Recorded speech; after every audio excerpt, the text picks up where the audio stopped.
हे WhatsApp everyone, मैं रविंद्र आंगेरा स्वागत करता हूं आप सभी लोगों का हमारे YouTube चैनल भैया के ज्ञान पे। तो आज हम ऐसी एक नई चीज़ लेके आए हैं जिससे आपको काफ़ी कुछ सीखने को मिलेगा, काफ़ी लोगों के आपको एक्सपीरियंस जानने के मिलेंगे।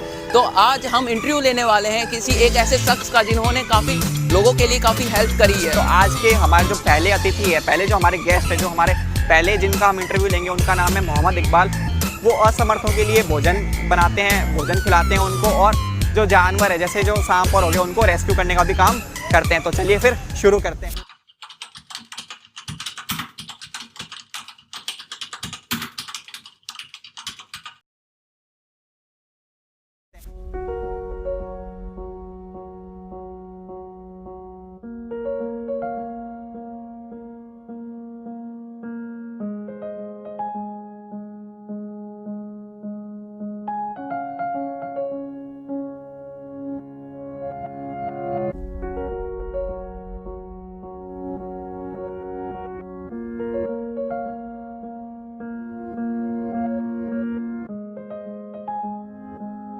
स्टूडेंट्स, आज हम इंटरव्यू लेने वाले हैं मोहम्मद इकबाल सर का। तो चलिए उनके शब्दों से ही सुनते हैं कि वो क्या काम करते हैं।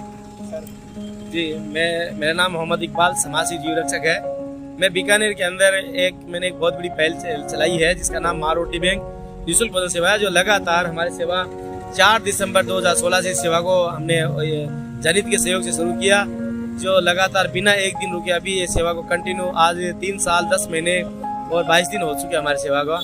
और हमारी सेवा में ज़रूरतमंद लोग आते हैं, अस्पतालों के कैंसर के मरीज आते हैं और भी ज़रूरतमंद लोग राह चलते भी आते हैं, और उन सबको बिल्कुल पूर्ण रूप से निःशुल्क भोजन सेवा दी जाती है, जो लगातार एक दिन भी अभी तक सेवा को रोका नहीं है।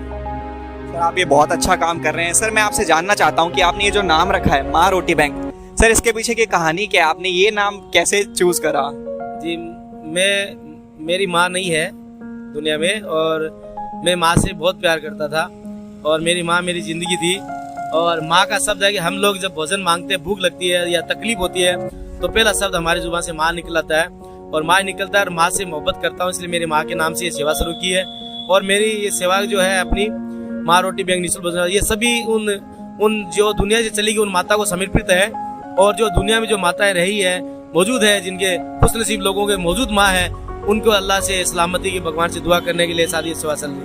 तो काफ़ी लोगों की इसके पीछे कहानी होती है कि सबका कोई ना कोई हीरो होता है कि कैसे उन्होंने स्टार्ट करते हैं, समाज सेवा स्टार्ट करते हैं, स्टार्टिंग का कदम रखते हैं। तो सर आपकी क्या कहानी है इसके पीछे? क्या आपने सोचकर किससे आप इंस्पायर हुए और किससे आपने स्टार्ट किया? इंस्पायर का मतलब तो दरअसल कि हमने भी एक भूख देखी है, हमने पीड़ा देखी है, और रोटी क्या होती है इसका हमें एहसास है, और रोटी क्या है ये हम गहराई से जानते हैं, और हम इससे के मोहताज रह चुके हैं।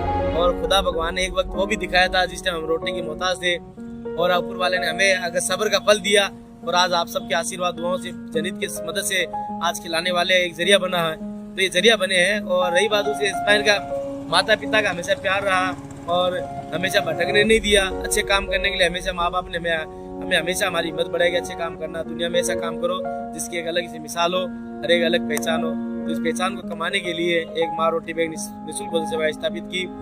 और आपको मैं और जानकारी देना चाहूँगा, बीकानेर की जनता के बीच में जहरीले जीव होते हैं, सांप गोरे, वो भी मैं पकड़ता हूँ। हाँ, तो वो भी मेरा एक बहुत ही अलग एक पहल है, और जीवों का मेरे पे बहुत बड़ा उपकार है।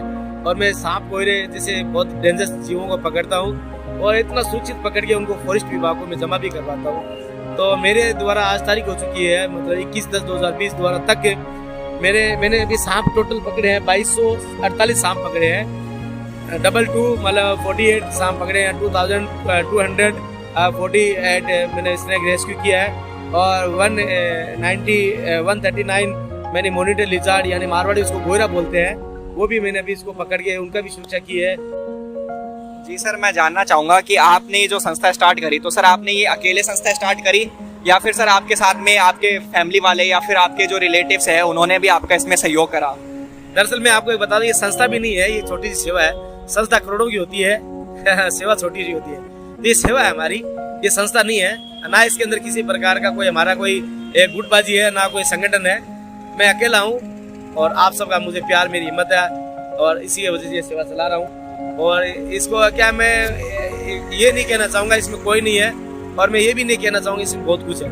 क्योंकि बहुत सब कुछ है, लेकिन इसमें यह है कि वन मैन हूँ, वन डिसीजन है, और आपका भोजन सबका यहाँ पे शामिल होता है, डिसीजन वन मैन होता है, तब जाके सेवा 46 महीने और 22 दिन तक जारी है, क्योंकि इसके अंदर हमारी पंचायती नहीं चलती और ना किसी प्रकार के ऊंची आवाज में किसी से बात करने की हमें किसी को इजाजत नहीं। सर जैसे अभी सबको पता है कोरोना आया, तो कोरोना से पहले भी आप ये सेवा दे रहे थे और कोरोना के बाद में भी आप सेवा दे रहे हैं, तो आपको क्या लगता है इसके अंदर क्या फर्क आया है? जैसे कोरोना के कारण आपको भी पता है जैसे बहुत लोगों के रोजगार चले गए, बहुत लोग खाना नहीं इकट्ठा कर पा रहे अपने लिए, तो सर आपके यहाँ पे पहले से संख्या अब बढ़ी है?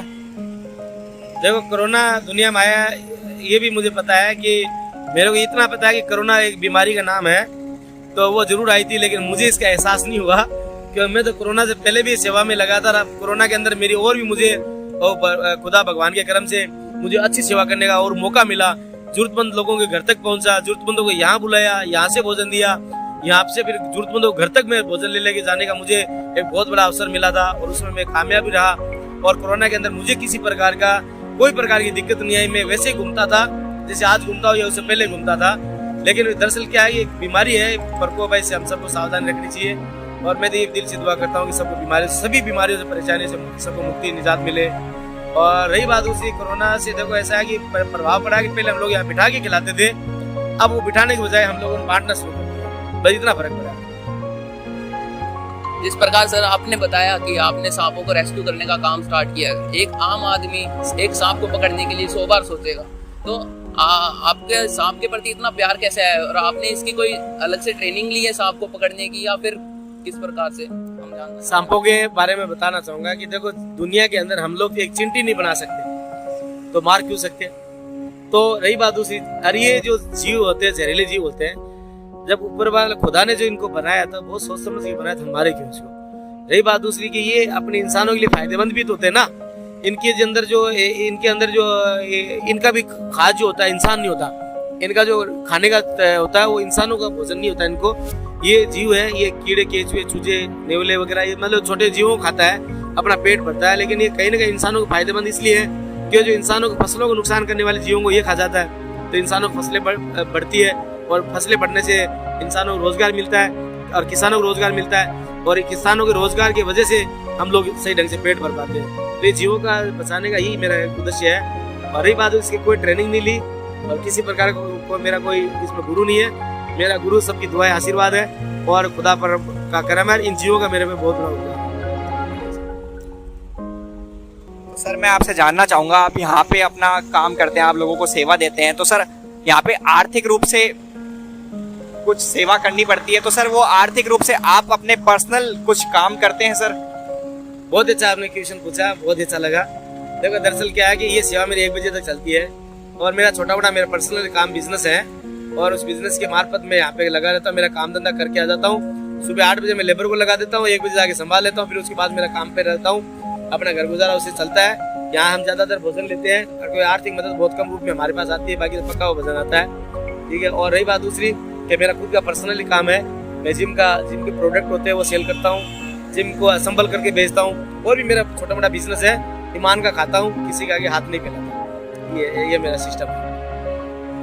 जैसा कि देखते हैं सर, काफी लोग शुरू करना चाहते हैं समाज सेवा करना, लेकिन वो बीच में ही रुक जाते हैं, या फिर उनके कोई प्रॉब्लम आ जाती है, वो गिव अप कर देते हैं। क्या आपकी लाइफ के अंदर भी ऐसा कोई सवाल आया है, या फिर ऐसा कोई मोड़ आया जिससे आपको लगा हो कि अब नहीं करा जाता हो? आया है तो आपने कैसे उसको आगे बढ़ाया, कैसे आपने उसको फेज किया, कैसे आगे बढ़े?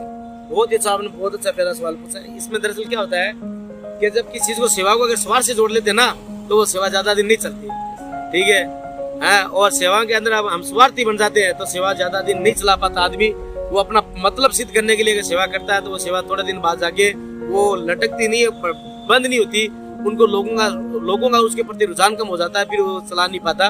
अपनी सेवा के अंदर ऐसा मोड़ नहीं आया कि हमने कभी क्या होता है कि तो आपको छोटा शेर है कि अगर सेवा के अंदर है ना, अगर स्वार्थ हो तो वो टिकती नहीं है, और अगर सेवा अगर निस्वार्थ हो तो वो टूटती नहीं है। तो हमारा तो ये है कि अपनी सेवा निस्वार्थ है, और इसके अंदर सब शामिल है।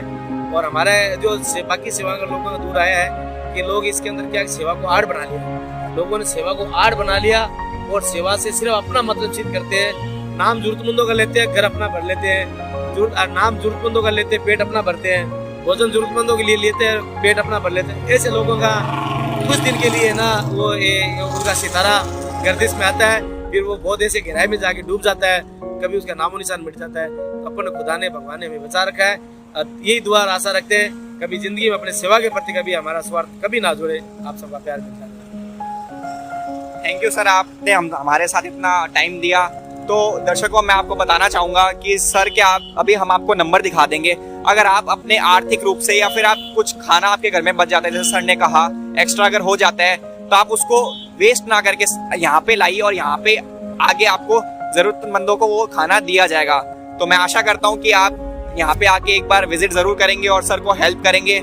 सर से कहिएगा और हमारे चैनल को भी आप सब्सक्राइब करिए, हमारे चैनल से जुड़े रहिए। आपको ऐसे आगे भविष्य के अंदर बहुत सारे इंटरव्यू मिलते रहेंगे। Thank you sir. आप कुछ कहना चाहेंगे सर? मैं शिक्षा को बहुत फॉलो करता हूँ, और जो युवा पीढ़ी जैसे हमारे युवा जनरेशन बैठे हैं, इन्होंने एक इंस्टीट्यूट चला रखा है भैया का ज्ञान है। तो ये यहाँ पे आप जरूर इनसे जुड़े और इनके चैनल को खूब फॉलो करें, खूब इनके ना वहाँ पे सब्सक्राइब बोलते हैं उसको, और उनको टिक करें। और इनके आगे से आगे ऐसे गुड जो चैनल होते हैं जो जनहित के लिए काम करते हैं, दोस्तों मैं आपसे गुजारिश करूंगा जो जनहित के लिए काम करते हैं और जनहित के लिए फायदा में होता है, लाभ होता है, उनको आगे से आगे शेयर करते रहे। और मैं इनको आपको वादा करता हूँ, मैं इस चैनल को मेरे करीब 40 से 45 हजार आदमी मेरे से जुड़े हुए हैं, मैं इस चैनल को फुल फॉलो करूंगा। बाकी उनके लाइक करना उन लोगों का काम है, अपना काम है शेयर करने का। ठीक है, तो आप भी इस तरह से ऐसे चैनल को फॉलो करें ताकि आने वाली जनरेशन है, जैसे युवा जनरेशन जिनकी भावना कितनी अच्छी है, एक समाज सेवा के क्षेत्र को फॉलो करते हैं, तो आप इनको फॉलो करें और इनको आगे तरक्की के लिए इनके मकाम को आगे आगे दुआ करें। ये मैं आपसे आशा और दुआ करता हूँ। जय हिंद। Thank you sir. अपनी वाणी को विराम देते हुए आज के इस इंटरव्यू को यहीं पे खत्म करते हैं। अगर आपको हमारा ये इंटरव्यू अच्छा लगा हो तो आप कमेंट करके बता सकते हैं। तो ठीक है, थैंक यू गाइस। मेरा नंबर है 9784555186 और ये नंबर है, और इस नंबर पे संपर्क भी करें। और बीकानेर पीबीएम हॉस्पिटल के सामने फुटपाथ के ऊपर ये सेवा चलती है, और आप कभी भी आए तो सुबह 8 बजे से लेके 1 बजे के बीच में आए। और वैसे भी आप फोन करें तो मैं आपसे संपर्क भी कर सकता हूँ, ऐसी बात नहीं है। आपका प्यार मिलता रहे। जय हिंद, जय भारत।